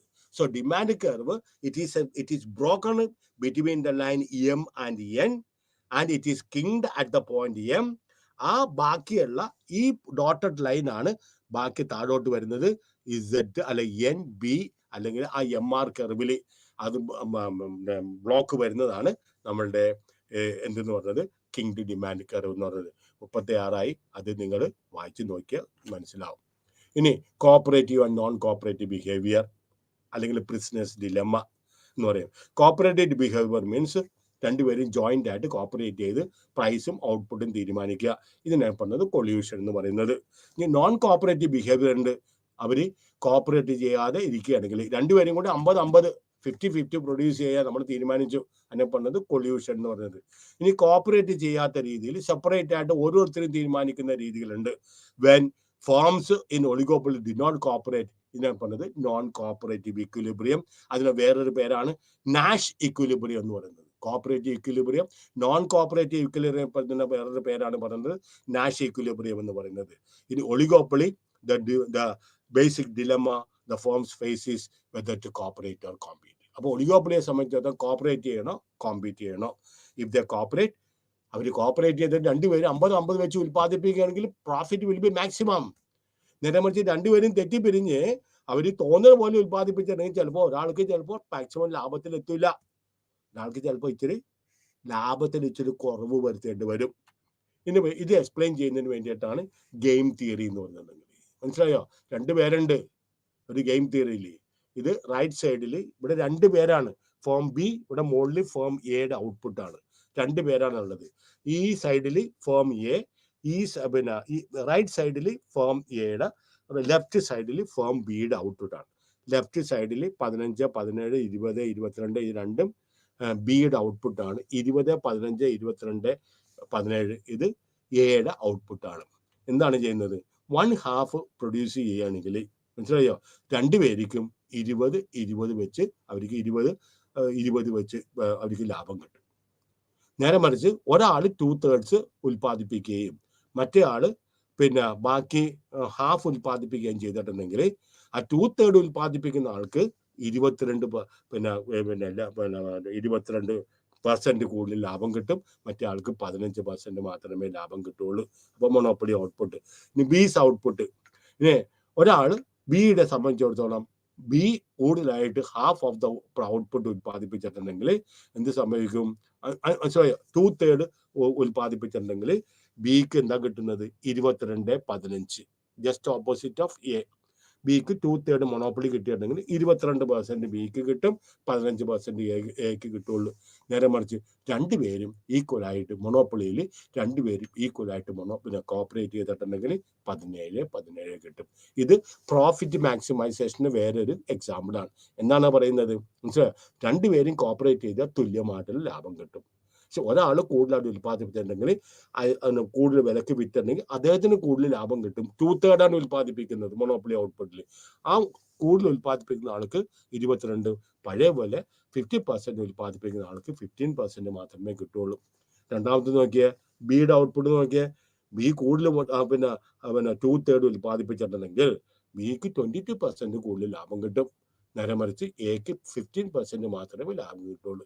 നേരെ മറിച്ച് എയും ബിയും കോപ്പറേറ്റീവ് ആയിട്ട് പോയിട്ടുണ്ടെങ്കിൽ അവർക്ക് രണ്ടുപേരെയും ലാഭം ഒന്നായിരിക്കും. ഇനി അടുത്തതാണ് പ്രിസണേഴ്സ് ഡിലമ്മ എന്ന് പറയുന്നത്. ഇതിനകത്ത് എയും ഉണ്ട്, റാമും ഉണ്ട്, ഇതുമുണ്ട്. ഞാൻ പറഞ്ഞുതരാം. 6, 9, 9, 1 ശ്രദ്ധിച്ചോളണം. ഇനി അതിന്റെ പേര് ഇത് വിട്ടുപോയത് അടിച്ചപ്പോൾ പ്രിസണേഴ്സ് ഡിലമ്മ. 2 കുറ്റവാളികളെ ഒറ്റയ്ക്ക് സെപ്പറേറ്റ് ആയിട്ട് ഇരുന്ന് ചെയ്യണേ. രണ്ടുപേരും നിഷേധിച്ച് ഞാൻ ചെയ്തിട്ടില്ലെന്ന് പറഞ്ഞിട്ടുണ്ടെങ്കിൽ ചിലപ്പോൾ അവർക്ക് നിസ്സാരമായിട്ടുള്ള ഒരു പണിഷ്മെന്റ് കൊടുത്ത് ലേറ്റസ്റ്റ് 1 വർഷത്തെ ശിക്ഷ കൊടുത്തിട്ട് ചിലപ്പോൾ അവരെ വിടും. നേരെ മറിച്ച് ഒരാൾ പിന്നെ ഏറ്റുപറയുകയും മറ്റേ ആൾ ഏറ്റുപറയാതെ ഇരുന്നിട്ടുണ്ടെങ്കിൽ അയാൾക്ക് പരമാവധി അയാൾക്ക് പോകുന്നത് കുറ്റം ഏറ്റുപറഞ്ഞ ആളെ ഫ്രീ വിടും. കുറ്റം ഏറ്റുപറയാത്ത ആൾക്ക് 9 വർഷം വരെ തടവ് ശിക്ഷ കൊടുക്കും. മൂന്നാമത്തെ ഒരു ഓപ്ഷൻ ഉണ്ട്. രണ്ടുപേരും കുറ്റമേറ്റ് പറയണേ, രണ്ടുപേരും കുറ്റമേറ്റ് പറഞ്ഞത്. അപ്പോൾ അവർക്ക് കൺഫസ് ചെയ്യുന്നത് കണ്ട, കൺഫസ് ചെയ്യുന്നത് ഉണ്ടെങ്കിൽ 6 വർഷം മാത്രമേ രണ്ടുപേരും ഒന്നിച്ച്, കാരണം ഇവർ ഒരുമിച്ചിരുത്തിയല്ല അവർ ഇത് ചെയ്യുന്നത്, സെപ്പറേറ്റ് ആയിട്ട് ഇരുത്തിയാണ് ഇത് ചെയ്യുന്നത്. സെപ്പറേറ്റ് റൂമിലിരുത്തിയാണ് അവർ ചോദ്യം ചെയ്യുന്നത്. ഒരാൾ പറഞ്ഞ്, രണ്ടുപേരും ആദ്യം പറഞ്ഞ് ഞങ്ങളൊന്നും ചെയ്തിട്ടില്ല, ഓക്കെ നിങ്ങൾ വെറുതെ പോകണ്ട, 1 വർഷം നിങ്ങൾ ജയിലിൽ കിടക്കുക. നേരെ മറിച്ച് അടുത്ത പ്രാവശ്യം അവർ ചോദ്യം ചെയ്തപ്പോൾ ഒരാൾ പറഞ്ഞു ഞാൻ ചെയ്തത്, മറ്റേ ആൾ പറഞ്ഞു ഞാൻ ചെയ്തത്. രണ്ടുപേരും പരസ്പരം കാണുന്നില്ല. അപ്പൊ കുറ്റമേറ്റ് പറഞ്ഞ ആൾക്ക് അവരുടെ ശരി താപ്പോയിക്കോളാൻ പറഞ്ഞു. കുറ്റമേറ്റ് പറയാത്ത ആൾക്ക് 9 വർഷം വരെ അവർക്ക് ശിക്ഷ കൊടുക്കും. മൂന്നാമത്തെ കേസ് ഉണ്ട്, രണ്ടുപേരും തീരുമാനിച്ച് നമ്മൾ രണ്ടുപേരും കൂടി ചെയ്താണെന്ന് പറയുക. അങ്ങനെ വരുമ്പോൾ 6 വർഷം മാത്രമേ അവർക്ക് നിൽക്കേണ്ട ആവശ്യമുള്ളൂ. അപ്പൊ പ്രോഫിറ്റ് മാക്സിമൈസേഷൻ ഇവിടെ വരുന്നത് ഇതിനെ സംബന്ധിച്ചിടത്തോളം രണ്ടുപേരും ഈക്വൽ ആയിട്ട് പറയുന്നതാണ്. ഇതാണ് നിങ്ങളുടെ അതിൻ്റെ ഇത് കണ്ടോ. ഈ ബോത്ത് ഇന്നസെന്റ് ആണെങ്കിൽ അവർക്ക് 1 ഇയർ, മനസ്സിലായോ? ഒരാൾ കൺഫസ് ചെയ്യാൻ മറ്റേ ആൾ കൺഫസ് ചെയ്യാതിരുന്നുണ്ടെങ്കിൽ ഒരാൾക്ക് 9 വർഷവും മറ്റേ ആൾ വെറുതെ വിടും. രണ്ടുപേരും ഒന്നിച്ച് കൺഫസ് ചെയ്യുകയാണെങ്കിൽ അവർക്ക് 6 വർഷം വരെ മാത്രമേ ജയിലിൽ ഇരുന്നത്. ഇനി ടൈപ്സ് ഓഫ് കോപ്പറേറ്റീവ് ബിഹേവിയർ ഒന്നാണ് നമ്മൾ പറഞ്ഞത് എക്സ്പ്ലിസിറ്റ് കൊല്യൂഷൻ എന്ന് പറയുന്നത്. കാരണം എന്താണ്, ഇന്റർഡിപെൻഡൻസസ് ഉണ്ട്. അപ്പൊ പ്രൈസ് വാർ ഇത് ചെയ്യുന്നതിന് വേണ്ടിയിട്ട് കോപ്പറേറ്റീവ് ബിഹേവിയർ അത്യാവശ്യമാണ്. ഏതൊക്കെയാണ്? ഒന്ന് എക്സ്പ്ലിസിറ്റ് കൊല്യൂഷൻ എന്ന് പറഞ്ഞിട്ടുണ്ടെങ്കിൽ ഇപ്പൊ നമ്മുടെ OPEC oil producing economic country Saudi Arabia ഈ കാർട്ടൽ പോലെ കാർട്ടൽ രൂപീകരിച്ചത് അല്ലെങ്കിൽ കൊല്യൂഷൻ രൂപീകരിച്ചത് 1973 അതായത് ഓയിൽ പ്രൊഡ്യൂസ് ചെയ്യുന്ന എല്ലാ രാജ്യങ്ങളും ഒന്നിച്ച് അവരൊരു തീരുമാനമെടുത്ത്. അത് ഇൻഡിവിജ്വൽ ഫോം. പക്ഷേ ഇതിന്റെ ഏറ്റവും വലിയ ഇതെന്താണ്, അവർ പറയുന്ന എഗ്രിമെന്റ് പോലെ എല്ലാവരും ബിഹേവ് ചെയ്യണമെന്നില്ല. ചിലവരൊക്കെ അണ്ടർ കട്ട് ചെയ്യും, ചിലവരൊക്കെ ചീറ്റ് ചെയ്യും. ഞങ്ങളിപ്പോൾ 10 ബാരൽ അല്ലെങ്കിൽ 100 ബാരൽ ഉൽപ്പാദിപ്പിക്കുന്നത് ചിലപ്പോൾ 150 ബാരൽ ഉൽപ്പാദിപ്പിക്കും. ഇറാഖിൽ നിന്ന് ഓയിൽ പ്രൊഡ്യൂസ് ചെയ്യാൻ പാടില്ല. ഇഷ്ടംപോലെ ഓയിൽ പ്രൊഡ്യൂസ് ചെയ്ത് ഡെവലപ്ഡ് രാജ്യങ്ങളും മുഴുക്കെ അവരുടെ പൈപ്പ് ലൈനിൽ കൂടി കൊണ്ടുവന്നുണ്ട്. പുറത്തുകൂടി നോക്കുമ്പോൾ ഇറാഖിൽ നിന്ന് ഓയിൽ, കാരണം ഇറാഖിന് നേരത്തെ ഉപരോധം ഉണ്ടായിരുന്നു. റഷ്യയിൽ ഇപ്പോൾ ഉപരോധമുണ്ട്, ആർക്കും മേടിക്കാൻ പാടില്ല. പക്ഷേ ഇന്ത്യ ഈസ് ബൈ. കാരണം ഇന്ത്യ പറഞ്ഞാൽ ഞങ്ങൾക്ക് we are having perpetual friendship. അപ്പൊ ഏതോ ഒരു അതിന്റെ ടെക്നിക്കൽ ടേംസ് ഒന്നും എനിക്കറിയാൻ പാടില്ല. Russia is now providing the major chunk of the oil requirements. അപ്പൊ ഡിഫിക്കൽട്ടി എന്താണ് മനസ്സിലായോ? an individual firm always have a tendency to cheat. Possibility of cheating is larger if the number of firms is larger. OPEC രൂപീകരിച്ച് 1973 OPEC രൂപീകരിച്ച് നല്ല കാര്യമാണ്, എല്ലാവരും കൂടി തീരുമാനമെടുത്ത്. അതിനപ്പം കോപ്പറേറ്റീവ് ബിഹേവിയർ ആണ്. പക്ഷേ അത് എത്ര നാളെ നിൽക്കും? ആരെങ്കിലും ഇതിനകത്തുനിന്ന് ഒരു പണിഷ്മെന്റ് ഒന്നുമല്ല. ഒരാൾ ആ എഗ്രിമെന്റിൽ നിന്ന് അറിയാതെ ചീറ്റ് ചെയ്ത് കൂടുതൽ ഉൽപ്പാദിപ്പിക്കുകയോ വില കൂട്ടി വിൽക്കുകയോ ചെയ്തിട്ടുണ്ടെങ്കിൽ ഈ ഒപ്പക് രാജ്യങ്ങൾക്ക് പരമാവധി അയാൾ വേണമെങ്കിൽ മാറ്റി നിർത്താനേ പറ്റുള്ളൂ. വേറെ ഒരു പണിഷ്മെന്റ് ഒന്നും ജയിലിലടക്കാൻ അങ്ങനത്തെ പണിഷ്മെന്റ് ഒന്നും പറ്റിയൊന്നുമില്ല. So cheating is larger if the number of firms is larger. Cheating firm പക്ഷെ ഒരു രാജ്യമാണ് ഒപ്പക്കില്ല, ചെറിയൊരു രാജ്യം. ഓയിൽ കുറച്ച് മാത്രമേ അവർ ഉൽപ്പാദിപ്പിക്കുന്നുള്ളൂ. ഇപ്പൊ അവർ യഥാർത്ഥത്തിൽ ചീറ്റ് ചെയ്തിട്ടുണ്ടെങ്കിൽ it is going to have a very insignificant effect on the oil market. അത് വലിയ കാര്യമായിട്ട് സ്വാധീനം ഉണ്ടാക്കുള്ളൂ. പക്ഷേ സൗദി അറേബ്യ, അതുപോലത്തെ ഉള്ള നൈജീരിയ, റഷ്യ, അതുപോലത്തെ ഉള്ള ഓയിൽ പ്രൊഡ്യൂസ് ചെയ്യുന്ന രാജ്യങ്ങൾ അവർ ചീറ്റ് ചെയ്തിട്ടുണ്ടെങ്കിൽ that will have a very very big impact on the oil market. Then tacit cooperation. രണ്ടാമത് ഒന്നില്ലെങ്കിൽ കൊല്യൂഷൻ രൂപീകരിക്കുക, അല്ലെങ്കിൽ ഞാൻ പറഞ്ഞ പോലെ കോപ്പറേറ്റ് ചെയ്യുക. ഇതാണ് കോപ്പറേഷൻ വിത്തൗട്ട് എക്സ്പ്ലിസിറ്റ് അഗ്രിമെന്റ്. വലിയ ഒരു എഗ്രിമെന്റ് ഒന്നുമില്ല.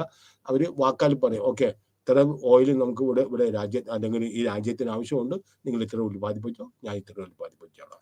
ഇപ്പൊ ലാർജ് ഫേം ആണെങ്കിൽ ഇൻവെസ്റ്റ്മെന്റ് ലാർജ് ഫേം ആണെങ്കിൽ ചിലപ്പോൾ നിങ്ങൾക്ക് വേണമെങ്കിൽ കൂടുതൽ ഉൽപ്പാദിപ്പിച്ചോ, ബാക്കി നിങ്ങൾ കുറച്ച് ഉൽപ്പാദിപ്പിക്കാം. If a firm produces 1/2 of monopoly output, hoping that firm B will be same, firm B does so, then they achieve cooperative equilibrium. അപ്പൊ രണ്ടുപേരും കൂടെ ഏകദേശം ഓയിലിന്റെ റിക്വയർമെന്റ്സ് മനസ്സിലാക്കിയിട്ട് രണ്ട് രാജ്യങ്ങൾ അല്ലെങ്കിൽ എല്ലാ രാജ്യങ്ങളും കൂടി അവരുടെ കപ്പാസിറ്റി അനുസരിച്ച് ഇത്ര ഉൽപ്പാദിപ്പിക്കുക. അതിനെ പറഞ്ഞത് എന്താണ് എഗ്രിമെന്റ് ഒന്നുമില്ല. ഇതിനെ പറഞ്ഞത് നോൺ ഫോർമൽ കോപ്പറേറ്റീവ് സിസ്റ്റം എന്ന് പറയുന്നത്. Then types of non cooperative behaviour. ഒന്ന്, ദി ആബ്സെൻസ് ഓഫ് എന്താണ് കോമ്പറ്റീഷൻ ഫോർ മാർക്കറ്റ് ഷെയർ. അവിടെ നോൺ കോപ്പറേറ്റീവ് ബിഹേവിയർ ആണെങ്കിൽ അവരെന്താണ് ചെയ്യുന്നത്? കാരണം ഓരോരുത്തരും അവരുടെ മാർക്കറ്റ് ഷെയർ വർദ്ധിപ്പിക്കാനായിട്ടും അവർ ഉൽപ്പാദിപ്പിക്കുന്ന ഉൽപ്പന്നത്തിന് വില കൂട്ടാനായിട്ടും അവർ പ്രധാനമായിട്ടും അവർ പിന്നെ ശ്രദ്ധ കൊടുക്കും.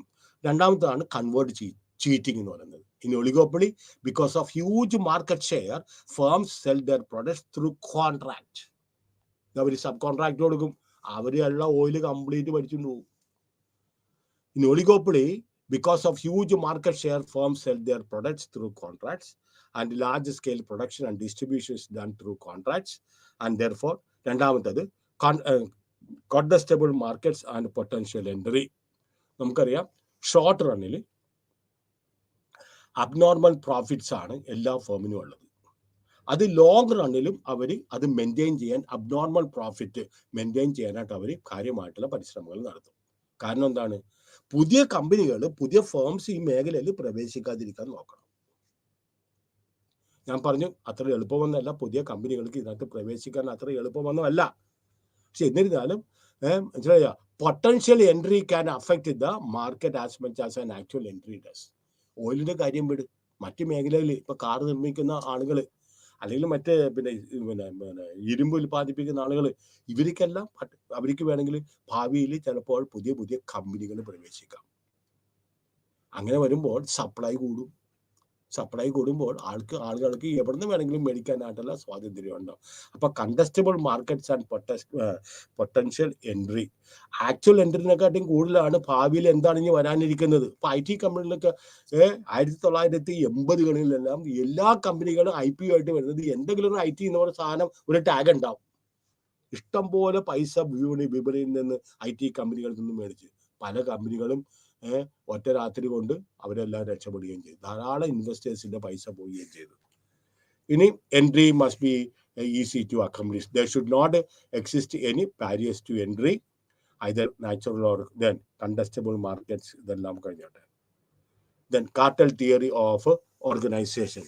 എന്താണ് കാർട്ടൽ എന്ന് പറഞ്ഞിട്ടുണ്ടെങ്കിൽ? ഇത് തന്നെ വീണ്ടും പറഞ്ഞിട്ടുണ്ട്. കാർട്ടൽ എന്ന് പറഞ്ഞിട്ടുണ്ടെങ്കിൽ ഒപെക് കൺട്രീസിന്റെ ഉദാഹരണമാണ് ഒരു കാർട്ടൽ എന്ന് പറയുന്നത്. And OPEC members meet regularly to decide how much oil each member of the cartel will be allowed to produce. മനസ്സിലായോ? Cartel theory of oligopoly means nothing but നമ്മൾ പറഞ്ഞ പോലെ തന്നെ ഒപെക് രാജ്യങ്ങൾ കൂടുന്ന ആ ഒരു കൊല്യൂഷനും ആ ഒരു ഓർഗനൈസേഷൻ പറഞ്ഞത് ഒപെക് കൺട്രീസ്. ഒരു OPEC organisation means it is എന്താണ്? Cartel തിയറിയാണ്. Oligopolies firms join the cartel to increase their market share. അപ്പോൾ ഓരോരുത്തരും അവരുടെ മാർക്കറ്റ് ഷെയർ, വലിയ പ്രശ്നമൊന്നുമില്ല, എല്ലാവരും തീരുമാനിച്ചിട്ടുണ്ട്. ആ ഒരു വിശ്വാസത്തിൽ അവർക്ക് തിരിച്ചു പോകാം. Members of the cartel work together to determine jointly the level of output each member will produce. അപ്പോൾ ഈ ഓരോ മെമ്പറിനും എന്തുമാത്രം ഉത്പാദിപ്പിക്കും, ഓരോ മെമ്പറും എത്ര രൂപയ്ക്ക് വിൽക്കും, ഇതെല്ലാം ഈ കാർട്ടലിൽ എല്ലാ കാര്യങ്ങളും അവർ ഡിറ്റർമിൻ ചെയ്തിട്ടുണ്ടാണ്. The cartel members. അപ്പോൾ ഓരോരുത്തരും, ഒരു കാർട്ടലിൽ ഉള്ള എല്ലാ മെമ്പേഴ്സും ഓരോരുത്തർക്കും ആരായിട്ട് പെരുമാറാം? ഒരു മോണോപ്പൊളിസ്റ്റ് ആയിട്ട് പെരുമാറുകയും ചെയ്യാം. So if each firm in an oligopoly sells undifferentiated product, that homogeneous product like oil, the demand curve such each firms will be horizontal in the market. നമുക്കറിയാം കാർട്ടൽ മെമ്പേഴ്സും ഹൊറിസോണ്ടൽ അല്ലെങ്കിലും ഇതൊരു പർട്ടിക്കുലർ ഒരു ഡിമാൻഡ് കർവാണ്, ഒരു മോണോപ്പൊളിസ്റ്റിന്റെ demand കർവാണ്. ലാഭം demand curve, ഇത് marginal revenue curve, average revenue curve, MC curve, average cost curve, cutting through the average cost curve from below at its minimum. രണ്ട് conditions, ഇക്വിലിബ്രിയത്തിന് രണ്ട് conditions ഏതെല്ലാമാണ്? MC must be equal to MR and marginal cost curve should cut the average cost curve from below at its minimum. Equilibrium point മനസ്സിലായോ? അവർക്ക് ലാഭം, ഒരു വസ്തു വിൽക്കുമ്പോൾ OC ആണ്, QC ആണ് ചെലവ്, നേരെ മറിച്ച് അത് വിൽക്കുമ്പോൾ അവർക്ക് കിട്ടുന്നത് QD ആണ് അവർക്ക് കിട്ടുന്ന ലാഭം. Therefore ഒരു മോണോപ്പൊളിസ്റ്റിന് അവർക്ക് കിട്ടുന്നത് super normal profit. Thank you sir.